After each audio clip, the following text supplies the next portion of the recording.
CPM-ന്റെ secretariat, സംസ്ഥാന committee ഇതെല്ലാം കൂടി കഴിഞ്ഞിട്ട് അവർ ആത്മവിശ്വാസത്തിലാണ് 90 സീറ്റെങ്കിലും കിട്ടും എന്നുള്ള വലിയ ആത്മവിശ്വാസത്തിൽ നന്നായിട്ട് വെളുക്കച്ചിരിച്ചുകൊണ്ട് ഗോവിന്ദൻ മാഷ് പത്രക്കാരോട് പറഞ്ഞ കാര്യമാണ്. പക്ഷേ അപ്പോഴും അവർ ഉറപ്പ് പറയാത്ത 2 മണ്ഡലങ്ങളുണ്ട്. ഒന്ന് നേമമാണ്, മറ്റൊന്ന് അമ്പലപ്പുഴയാണ്. അമ്പലപ്പുഴയെക്കുറിച്ച് തീർച്ചയായിട്ടും 40 വർഷത്തിലധികം ഗാഠബന്ധമുണ്ട് ചേട്ടൻ. അമ്പലപ്പുഴയിൽ ജി സുധാകരൻ അങ്ങനെയാണെങ്കിൽ ജയിക്കുമോ? എൻ്റെ ബലമായ വിശ്വാസം ജയിക്കുമെന്ന് തന്നെയാണ്. ജയിക്കും. അത് പറയാൻ കാരണം ആദ്യം ജി സുധാകരനിൽ വന്ന മാറ്റം തന്നെ പ്രധാന കാരണം. ജി സുധാകരനെ പോലുള്ള ഒരാൾ ഇത്തരത്തിൽ മാറും എന്ന് ഞാൻ പ്രതീക്ഷിച്ചതല്ല. ഞാനും പ്രതീക്ഷിച്ചതല്ല. അപ്പോൾ ഞാൻ നിരന്തരമായിട്ട് പുള്ളിയോട് ബന്ധപ്പെടുകയൊക്കെ ചെയ്തുകൊണ്ടിരുന്ന ആളാണ്. ഞങ്ങൾ തമ്മിൽ നല്ല സൗഹൃദ ബന്ധമുണ്ട്. അതിൻ്റെ അടിസ്ഥാനത്തിൽ ബന്ധപ്പെടുമായിരുന്നു. ചേട്ടന് EK നായനാരുമായിട്ട് നല്ല ബന്ധം ആയിരുന്നല്ലോ ഉണ്ടായിരുന്നത്. അപ്പം അപ്പോഴും പുള്ളി എന്നോട് ചോദിച്ചു, മനോഹരൻ വ്യക്തമായിട്ടൊരു ഉത്തരവൊന്നും പറഞ്ഞില്ലല്ലോ എന്ന് പറഞ്ഞു. അപ്പം ഞാൻ പറഞ്ഞു, മറുപടി പുള്ളിയുടെ ഭാര്യയുണ്ട്, ഭരണം ഉപയോഗിച്ചെന്ന് പറഞ്ഞു. ഞാൻ പറഞ്ഞു, സുധാകരനായി നിങ്ങളെന്തെങ്കിലും കാര്യത്തിൽ വ്യക്തമായ നിലപാട് പറഞ്ഞിട്ടുണ്ട്, പറയാം. ഞാൻ പറയാം. അപ്പോൾ പുള്ളി പറഞ്ഞത് ശരിയാണ്. ഞാൻ പറഞ്ഞു ഇനിയും പറ. അപ്പോൾ പുള്ളി പറഞ്ഞു, ഞാൻ UDF എന്നെ പിന്തുണയ്ക്കാം എന്ന് UDF പറഞ്ഞാൽ ഞാൻ സ്വീകരിക്കും. ഇത്രയും മതി എന്ന് പറഞ്ഞു. ഞാൻ പറഞ്ഞു ഇത്രയും പറഞ്ഞാലേ എനിക്ക് പറയാൻ പറ്റൂ ഞാൻ ആർക്ക് വോട്ട് ചെയ്യണമെന്നോ ആരോട് പറയണമെന്നോ എന്ന് പറഞ്ഞ് ഞങ്ങൾ അങ്ങനെ പിരിഞ്ഞത്. ഇറങ്ങാൻ നേരമായപ്പോൾ പുള്ളി എന്നോട് പറഞ്ഞു, എൻ്റെ വൈഫിൻ്റെ വീട് അമ്പലപ്പുഴയാണ്, അപ്പോൾ ബന്ധുക്കളോടെല്ലാം പറയണം വോട്ട് ചെയ്യാനായിട്ട്. ഞാൻ പറഞ്ഞവരൊക്കെ കോൺഗ്രസ്സുകാരാണ്, അവരോട് പറഞ്ഞാലും പറഞ്ഞില്ലല്ലോ വോട്ട് ചെയ്തു, എന്നാലും ഞാൻ പറഞ്ഞേക്കാമെന്ന് പറഞ്ഞു. പിന്നെ കുഞ്ചൻ നമ്പി സ്മാരകം അമ്പലപ്പുഴ അമ്പലത്തിനോട് ചേർന്ന് നിൽക്കുന്നു. പുള്ളി അതിൻ്റെ ചെയർമാനായിരുന്നു അമ്പലപ്പുഴയിൽ. അത് ആ സമയത്ത് അദ്ദേഹം അതിന് വേണ്ടത്ര കാര്യങ്ങൾ ചെയ്തില്ലെന്നൊക്കെ ഒരു പരാതി വരുന്നുണ്ട്. ആര് പറഞ്ഞു? ഞാൻ പുള്ളിയുടെ കൂടെ കമ്മിറ്റിയിൽ ഇരുന്ന ആള്. തിരുവനന്തപുരവുമായി ബന്ധപ്പെട്ട എല്ലാ കാര്യങ്ങളും പുള്ളി എന്നെ ഏൽപ്പിച്ചിരുന്നു. ഞാൻ ആ കമ്മിറ്റി വരുന്നതിന് അന്ന് ഞാൻ ഈ CMB ആയിട്ടൊക്കെ ബന്ധമുണ്ട് എന്ന് പറഞ്ഞ് എന്നെ വെച്ച് എന്തിനാണെന്നൊക്കെ ചോദിച്ചുകൊണ്ട് ഒരു പരാതി വന്നായിരുന്നു CPM-ൽ നിന്ന്. അപ്പോൾ സുധാകരൻ പറഞ്ഞോട് ചോദിച്ചു. അപ്പോൾ സുധാകരൻ പറഞ്ഞു, ഞാനല്ല വെച്ചത് ഗവൺമെൻറ്റാണ്, അപ്പോൾ ഗവൺമെൻറ്റിനോട് ചോദിക്കണം. അപ്പോൾ മന്ത്രി ആരാന്ന് ചോദിച്ചു, TK രാമകൃഷ്ണനാണെന്ന് പറഞ്ഞു. അപ്പോൾ ആലപ്പുഴ ജില്ലാ കമ്മിറ്റിയിൽ നിന്നൊരു സെക്രട്ടേറിയറ്റ് മെമ്പർ സുരേന്ദ്രൻ എന്ന് പറഞ്ഞ ഒരാൾ നേരെ ആലപ്പുഴ ജില്ലാ സെക്രട്ടേറിയറ്റിലോട്ട് TK രാമകൃഷ്ണനെ വിളിച്ചു. അപ്പോൾ TK രാമകൃഷ്ണൻ്റെ പ്രൈവറ്റ് സെക്രട്ടറി അന്ന് S രമേശൻ എന്നും പറഞ്ഞൊരു കവി മരിച്ചുപോയി. അപ്പോൾ രമേശനാണുള്ളത്. അപ്പോൾ രമേശൻ്റെ അടുക്ക TK ചോദിച്ചു, അല്ല നമ്മുടെ ആ കേരളത്തിലെ മനോഹരനെ വെച്ചല്ലോ. അപ്പോൾ ഉടനെ രമേശൻ പറഞ്ഞു, മനോഹരനെ വെച്ചത് കേരളത്തിൻ്റെ കെയർ ഓഫീസിൽ തന്നെയാണ്, വേറെ വല്ല കാര്യം വല്ലതും ഉണ്ടോ? അപ്പോൾ പറഞ്ഞു, മനോഹരൻ്റെ വൈഫ് ഹൗസ് അമ്പലപ്പുഴയാന്ന്. എന്നാൽ പിന്നെ ഞാൻ ബാക്കി പറഞ്ഞോളാം എന്ന് വെച്ചു. പുള്ളി ജില്ലാ സെക്രട്ടറിയോട് പറഞ്ഞെന്നറിയും, മനോഹരൻ്റെ കുടുംബം കുഞ്ചൻ നമ്പ്യാരുടെ കുടുംബമാണ്, കുഞ്ചൻ നമ്പ്യാരുടെ കുടുംബത്തിൽ നിന്ന് ഒരാളെ വെക്കണമെന്നാണ്. അപ്പൊ സുരേന്ദ്രൻ സംശയം തോന്നിയതുകൊണ്ട് പെട്ടെന്ന് CBC-കാരെ വിളിച്ച് ചോദിച്ചു. CBC-യുടെ ചോദിച്ചിങ്ങനെ, മനോഹരൻ്റെ ബന്ധുക്കളുമല്ലോ കുഞ്ചൻ നമ്പ്യാരുടെ കുടുംബത്തിനുണ്ട്, മനോഹരൻ്റെ ഭാര്യയുടെ അമ്പലപ്പുഴയാന്ന് എനിക്കറിയാം, കുഞ്ചൻ നമ്പ്യാരുടെ കുടുംബമാണോ എനിക്കറിയത്തില്ല പുള്ളി പറഞ്ഞു. അപ്പൊ TK അങ്ങനെ തമാശകളൊക്കെ പറയുന്നത്. അത് കുഞ്ചൻ നമ്പ്യാർ ജീവിച്ചിരുന്നെങ്കിൽ ഇതിനെ കുറിച്ച് ഒരു തുള്ളൽ പാട്ട് എഴുതിയാലും. അപ്പൊ ഞാൻ നമ്മുടെ ഈ ഏറ്റവും അവസാനത്തെ ഫംഗ്ഷന് വന്നത് നമ്മുടെ ഇയാളായിരുന്നു, ശ്രീനിവാസനായിരുന്നു. അവിടെ അവാർഡ് കൊടുത്ത് ഏറ്റവും നല്ല കുഞ്ചൻ നമ്പ്യാർ വർഷത്തെ അവാർഡ് 2015 അതാണ് പുള്ളി ഞാൻ ലാസ്റ്റ് സ്വീകരിക്കാൻ പറ്റുന്നത്. അപ്പൊ ഞാനും ഉണ്ടായിരുന്ന ഫംഗ്ഷൻ. ഞങ്ങൾ നമ്മൾ നല്ല സുഹൃത്തുക്കളായിരുന്നു, ഞാനും ശ്രീനിവാസനും തമ്മിൽ. അപ്പം അതുകൊണ്ട് ഈ കാര്യങ്ങളൊക്കെ കുഞ്ചൻ നമ്പ്യാരുടെ കാര്യങ്ങളിൽ ഇത്രയും വികസനം ഉണ്ടായത് എല്ലാം ജി സുധാകരൻ ഇരിക്കുമ്പോഴാണ്. അപ്പം ഞാൻ പുള്ളിയുടെ ഒരു അഭിപ്രായം പറഞ്ഞു, ഞാൻ പറഞ്ഞു നമുക്ക് ഈ സ്ഥലത്ത് ഒരു ഗസ്റ്റ് ഹൗസ് പണിഞ്ഞു കളയാം, അത് PWD ഏറ്റെടുത്ത് നടത്താം. അപ്പോൾ പുള്ളി പറഞ്ഞു PWD ഏറ്റെടുത്ത് ഞാൻ ഈ സ്ഥലം എൻ്റെ പേര് പരാതി വരണ്ട, അത് ഞാൻ സ്ഥലം കണ്ടുപിടിച്ചോളാം.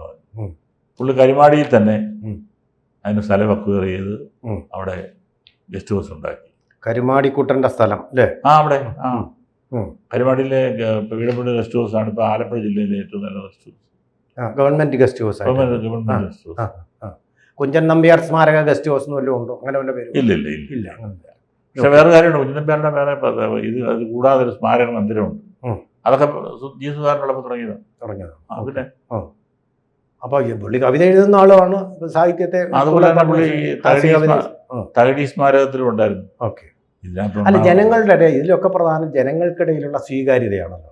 ആ പാർട്ടിയല്ല ഇപ്പൊ, പാർട്ടിയിലല്ല പുള്ളി. പുള്ളി നടന്നു പുള്ളിക്ക് പറ്റുമോ? നടന്നു പോയാൽ തന്നെ കുറെ ആൾ കൂടെ നടക്കാൻ 10 ആളിനെ കിട്ടും. അത് പാർട്ടി എന്നുള്ള നല്ലതൊന്നും അല്ലാതെ തന്നെ. ഇപ്പം ഉദാഹരണത്തിന് ഞാൻ അവിടെ ഒരു മുസ്ലിംസിൻ്റെ ഒരു ഏരിയ ഉണ്ട്, അത് പുള്ളി പുതുതായിട്ട് ഉണ്ടാക്കിയ റോഡാണ്. ഈ കളർ റോഡ് വഴി ഒരു പാരലൽ റോഡ് ആലപ്പുഴയ്ക്കുണ്ട്, ആ റോഡാണ്. അമ്പലപ്പുഴയിൽ നിന്ന് കളർ റോഡ് എത്താനുള്ള റോഡാണ്. ആ VS-ൻ്റെ വീടിൻ്റെയൊക്കെ വാതിൽ കൊടുക്കാനുള്ള റോഡാണ്. അപ്പം ആ റോഡ് അല്ലെങ്കിൽ താമസിക്കുന്ന മുഴുവൻ മുസ്ലിംസും ഉള്ള റോഡാണ്. അതെന്താണെന്നറിയും, അവർക്കൊക്കെ ഈ റോഡ് പണി സമയത്ത് വീട്ടിൽ പോയി അവരുടെ പൈസയും കൊടുത്ത് ഈ സ്ഥലം എടുപ്പിച്ച് റോഡ് സമയത്ത് പൂർത്തിയാക്കി ഇത്രയൊക്കെ ശരിയായി കൊടുത്ത പുള്ളിയാണ്. മരാമത്ത് വകുപ്പിൽ അഴിമതി ഇല്ലാതാക്കിയത് അദ്ദേഹമാണ്. അപ്പൊ അത് അറിയാവുന്ന ആളല്ലേ അവിടുത്തെ ജനങ്ങൾ. അതെല്ലാം പുള്ളിക്ക് ഒരു അതിൻ്റെ കൂട്ടത്തിൽ പുള്ളിക്ക് കോൺഗ്രസിൻ്റെ പിന്തുണയോടെ കിട്ടി. പിന്തുണയോടെ കിട്ടിയോടുകൂടി ജനങ്ങളെ മൊത്തം കൂടായി. തന്നെയല്ല, മറ്റൊരു കാര്യമുള്ള, ദേവസ്വം മന്ത്രിയായിട്ടിരുന്നപ്പോൾ ദേവസ്വം ബോർഡിലെ അഴിമതിക്കെതിരെ നല്ല ശക്തമായിട്ട് പ്രതികരിച്ച് ഇല്ലാതാക്കിയ ഒരു വ്യക്തി. രാമൻ നായരെയൊക്കെ പുറത്താക്കിയത് പുള്ളിയാണ്. അഴിമതിക്കാരനെ, അമ്പലം വിഴുങ്ങികളെ പുറത്താക്കിയത് പുള്ളിയാണ്. അങ്ങനെ ഒരു മനുഷ്യനാണ്. എന്നിട്ട് കടകംപള്ളി എന്താ ചെയ്തത്?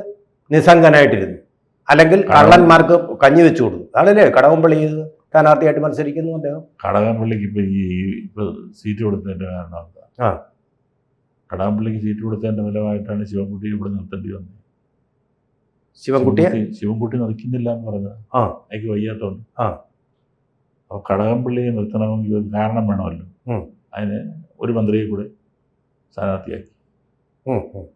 അങ്ങനെ കടകംപള്ളി ആയി. അല്ല, എനിക്കത് മനസ്സിലായില്ല. കടകംപള്ളിയെ നിർത്തണമെങ്കിൽ ഒരു മന്ത്രിയും കൂടെ വേണമെന്ന്. തോൽക്കാനൊരു മന്ത്രി വേണം. ഇപ്പോഴുള്ള ഒരു മന്ത്രി കൂടെ വേണം. ഭരണത്തിലുള്ള ഒരു മന്ത്രിയും കൂടെ. എന്നാ പിന്നെ ശിവൻകുട്ടി എന്തിനാ ഒഴിവാക്കിയത് ചോദിക്കും. ഒഴിവാക്കിയത് ചോദിക്കാനേ പിന്നെ ജസ്റ്റിഫൈ ചെയ്യാൻ സാധൂകരിക്കാൻ പറ്റില്ല. കടകംപള്ളി ഉദാഹരണത്തിന് ഞാൻ പറഞ്ഞ ഉടുമ്പൻചോല മണ്ഡലം അത് അങ്ങനെയല്ല. കടകംപള്ളിയെ ഈ ശിവൻകുട്ടിയെ ഒഴിവാക്കിയിരുന്നെങ്കിൽ ശിവൻകുട്ടി പിന്നെ സിറ്റിംഗ് മന്ത്രി ഒഴിവാക്കിക്കൊണ്ട് എന്തിന് കടകംപള്ളിയെ വെച്ചു എന്നൊരു ചോദ്യം വരും. അതിനുള്ള ഉത്തരവായിട്ടാണ് പിന്നെ ശിവൻകുട്ടിക്ക് കിട്ടാൻ വേണ്ടിയിട്ടാണ് അവിടെ കടകംപള്ളി. അല്ലെ, ജില്ലാ കമ്മിറ്റി ആഫീസിൽ ഇറങ്ങിപ്പോയി ഞാൻ സീറ്റ് കിട്ടില്ലെന്ന് അറിഞ്ഞുകൊണ്ടാണോ? അല്ല, കടകംപള്ളി സീറ്റ് വേണ്ടാന്നും പറഞ്ഞു. കടകംപള്ളി ഉള്ളത് കൊണ്ടാണോ? അതല്ല, പുള്ളിക്ക് ആരോഗ്യ പ്രശ്നമുള്ളതുകൊണ്ട്. ഓക്കെ. കടകംപള്ളിയെ തീരുമാനിക്കുന്ന അവരുടെ തീരുമാനം. അതെ. അപ്പം ഒരു വിമർശനം വരും. കടകംപള്ളിയെ വെച്ചു ശിവൻകുട്ടി എന്താ വെക്കാന്ന് ചോദ്യം വരും. ആ ചോദ്യം നേരിടാൻ വയ്യാത്തത് കൊണ്ട് എടുത്ത ഒരു തീരുമാനം. എന്തായാലും സുധാകരൻ ഒരു നല്ല ഭൂരിപക്ഷത്തിൽ തന്നെ ജയിക്കുമോ ഈ പറഞ്ഞ പ്രകാരം? ദേവസ്വം ബോർഡ് നന്നായിട്ട് ഭരിച്ചു, മരാമത്ത് നന്നായിട്ട് ഭരിച്ചു, കുഞ്ചൻ നമ്പ്യാർ സ്മാരകം നന്നായിട്ട് ഭരിച്ചു. നല്ല ശുദ്ധഹൃദയനായ സഹൃദയനായ വ്യക്തി, അഴിമതിയില്ല, കഴിവുള്ള മന്ത്രി. പിന്നെ ഈ വർഗവഞ്ചകനും മറ്റേ വഞ്ചകനും എന്നൊക്കെ പറഞ്ഞാല് അത് ഈ ലോക്കൽ പാർട്ടിക്കാരുടെ ചെലവാകത്തുള്ളൂ. അതുപോലും വലുതായിട്ട് ചെലവാകത്തു. കുലംകുത്തി എന്നുള്ള വാക്കൊന്നും ജനങ്ങൾക്ക് ആവശ്യമില്ല. അവർക്ക് എന്ത് കിട്ടി എന്നുള്ളതാണ് അവർ നോക്കുന്നത്. തീർച്ചയായിട്ടും സുധാകരനിൽ നിന്ന് വളരായിട്ട് കിട്ടിയിട്ടുണ്ട്. അതുകൊണ്ട് തീർച്ചയായിട്ടും സുധാകരൻ അവിടെ ജയിക്കും എന്നുള്ളൊരു ഉപസംഹാരത്തെ നമുക്ക് നിർത്താം. മാത്രമല്ല വേറെ കാര്യം തന്നെയല്ലേ, ഞാൻ പറഞ്ഞത് ആര്യാട് ഭാഗത്തും കൊണ്ട് ഈ ആലപ്പുഴയോട് ചേർന്ന് കിടക്കുന്ന സ്ഥലമാണ്. അവിടെ വോട്ട് പിടിക്കാനായിട്ട് സലാം ചെന്നപ്പോൾ ഞങ്ങളുടെ വോട്ട് ചെറ്റയ്ക്കാന്ന് പറഞ്ഞത്. ചെറ്റാന്ന് വിളിച്ചത് പണ്ട് പിന്നെ പ്രേമേന്ദ്രനെ പരനാറി എന്ന് പ്രയോഗിച്ചപ്പോൾ എങ്ങനെ അഡ്വാൻറ്റേജ് ആയോ അതുപോലെ സുധാകരൻ അഡ്വാൻറ്റേജ് ആവും. ഇപ്പൊ കൊല്ലത്തെ സ്ഥിതി കണ്ടില്ലേ, നിർത്താനൊരു സ്ഥാനാർത്ഥി പോലും ഇല്ല. അവിടുത്തെ ഏറ്റവും വലിയ അഴിമതിക്കാരനായ ഒരാള് ഈ ചന്ദ്രശേഖരന് INTUC ചന്ദ്രശേഖരൻ CBI അന്വേഷണം വരാൻ പോവാ. അല്ല അതിന് ഗവൺമെന്റ് അനുമതി നിഷേധിച്ചതിനെതിരെ കോടതി രൂക്ഷമായിട്ട് പ്രതികരിച്ചിരിക്കുക. മാത്രമല്ല ഹൈക്കോടതി തള്ളിയത്. അത് തള്ളി. CBI അന്വേഷണം നേരിട്ട് വരും. ഇപ്പോൾ അപ്പൊ അത് തടസ്സങ്ങൾ നീങ്ങി. ഹൈക്കോടതി തള്ളിയ സഹായം മുഴുവൻ ചെയ്ത് കൊടുത്തത് മുഴുവൻ ഈ ജയമോഹനാ. അവനായിപ്പോ സ്ഥാനാർത്ഥി. അഴിമതിക്ക് കഞ്ഞി വെച്ച് കൊടുക്കുകയാണ് CPI നേതൃത്വം. അപ്പോൾ അതിനൊരു അപവാദമായിട്ടുള്ള G. സുധാകരൻ അമ്പലപ്പുഴ പിടിക്കും, ഒരു അത്ഭുതം സൃഷ്ടിക്കും, അതൊരു വിസ്മയമാണ് എന്നുള്ള ഉപസംഹാരത്തെ നമുക്ക് നിർത്താം. ഇതേപോലുള്ള പെട്ടെന്നല്ലേ ഇത് വന്നത്.